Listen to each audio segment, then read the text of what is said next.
In this video, we're going to be looking at 5 personality types that we need to be on guard against. Stick around. This is not a finger pointing video because none of us are perfect. We all have our issues and we all have things that we're working through. But there's a difference between working through things and being stuck in things, such as having a constant disposition of being that way. And I will say this as well before we get started. If you've got people in your life that you're close to who mirror these traits on a regular basis, I would encourage you, don't just cut ties with them. Confront them first. Be willing to talk to them. If they're willing to make changes, that's great. But if they're not willing to make changes, then everything else I'm going to say in this video applies. And I also want to say that self-defense and situational awareness is not always about psychopaths, attackers, people that want to mug or even kill you. Sometimes it's just about dealing with people on a day-to-day basis, because dealing with people is what's going to be most common. And there are a lot of people out here that may not take you out physically, but they might take you out mentally. And in this video, I want to share with you personality types that I tend to steer clear from, just due to years and years of having to deal with these types of people and realizing the stress that they were putting on my life. Just like with a great majority of my videos, I want to say I'm not going to exhaust difficult personalities in this video. If I don't cover one that comes to mind with you, share that in the comments. I was going to title this video 5 personality types to avoid, but that's not reality.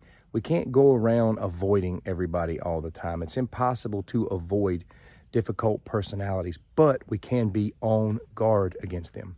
The first personality type to be on guard against is the personality that's always acting first without thinking.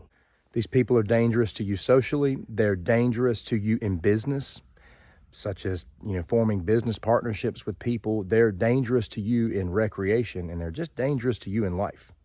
You may even have somebody like this in your life, and you may have even confronted them, but what you will discover often is that these people really don't change. We should always confront people around us, but what we'll discover in many cases is that people don't change even when we confront them, and that's when we need to make decisions with regards to our time concerning them. I know there's a time where it's a whole lot easier to ask for forgiveness than it is permission, but you got to be careful with people who are this way all the time. Let them risk their own life and well-being, not yours. The second personality to be on guard against is the personality with no boundaries. And we've all met people like this. They just don't have boundaries. They don't have boundaries for themselves, and they don't have boundaries concerning you. They don't have boundaries concerning what they're going to say to you on an ongoing basis, or boundaries with regards to what they'll drag you into. I think most common sense people, whether they are a religious person or not a religious person, has a pretty good understanding of what the base morals are in life. But you have to be careful with people who have an extreme sense of subjective morality. Subjective morality can be a very scary thing. We need to understand that boundaries are not a bad thing. There is freedom in boundaries. A lot of people who didn't want boundaries ended up in bondage. The third personality I want you to be on guard against is the gossiper. The person who's always gossiping about other people when they get around you.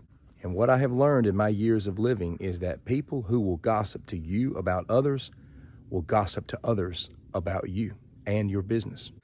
Here's the deal. We all slip and gossip from time to time, but I'm not talking about that. I'm talking about the dominant, constant gossiper, the one who is literally known for that. The more we age and the more we mature, the more we begin to communicate with people our true feelings instead of talking about them behind their back. A lot of people like to gossip because it makes them feel powerful. It makes them feel above other people. They like to meddle in other people's business and police others.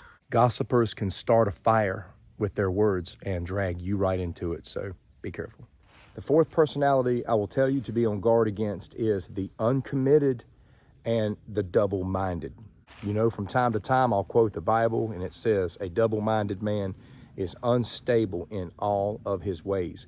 We've all felt the burden and the pain that comes from dealing with inconsistent people people who say one thing and do another, people that you can never count on for anything. We've got to be careful about getting into relationships with people like this, and we have to be careful about going into business with people like this. We've got to let our yes be yes, and we've got to let our no be no. That's how we should live, because everything in between that is unstable. I'll tell you something about people. People do what they want to do, and they always make time for what's important to them. And this is why you shouldn't be putting up with double-minded people in your life on a consistent basis. The last personality I'm going to cover is probably one you have been waiting on the entire time, and that is the classic narcissist. The narcissist, by definition, is someone who is extremely self-centered, boastful, and in constant need of attention and validation. A narcissist can place unrealistic expectations on your shoulders. They are so about themselves that they will have a lack of empathy on your needs and the things that you're struggling with. These people are all about one-upping you. They're one-uppers, and they will exploit you to get ahead. And you'll deal with extreme haughtiness with the narcissist. Oftentimes, these people deal with insecurities that they're not willing to admit, and they will project that upon you to get you feeling insecure about things so that they can elevate themselves and make themselves feel better. In closing, I want to say that all of us have the potential to show certain aspects of these characteristics in our own personal lives from time to time, because we too are flawed. But there's a difference between recognizing it and working on it and being stuck in it and unconcerned and then causing problems for other people. What personality types do you feel we should be on guard against? I'd love to hear from you in the comments. Thanks for watching, and have a great day.